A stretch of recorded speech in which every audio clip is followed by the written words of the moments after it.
मीरा भाईंदर शहरात अनेक ठिकाणी माघी गणेशोत्सव दिमाखात साजरा करण्यात येत आहे। अनेक ठिकाणी गणेश मूर्तींची स्थापना करण्यात आली आहे। मीरा भाईंदरच्या अमर युथ फाउंडेशन येथे 7 फुटाहून उंच गणेश मूर्तीची स्थापना करण्यात आली आहे। मोठ्या धूमधडाक्यात त्यांचे आगमन झाले आहे।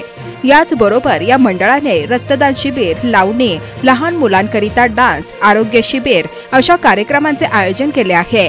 लोकांनी एकत्र यावे याकरिता अमर युथ फाउंडेशन मार्फत माघी गणेशोत्सव साजरा करण्यात येत असल्याचे पदाधिकाऱ्यांनी सांगितले आहे। सांगताना फार आनंद होतोय। हे दुसरं वर्ष अमृत फाउंडेशनचा माघी गणेशोत्सव आहे। माघी गणेशोत्सव करता करता आम्ही लोकांसाठी काय ते समाजात देणं लागतं या अनुषंगाने आम्ही सोशल वर्क देखील केलेलं आहे।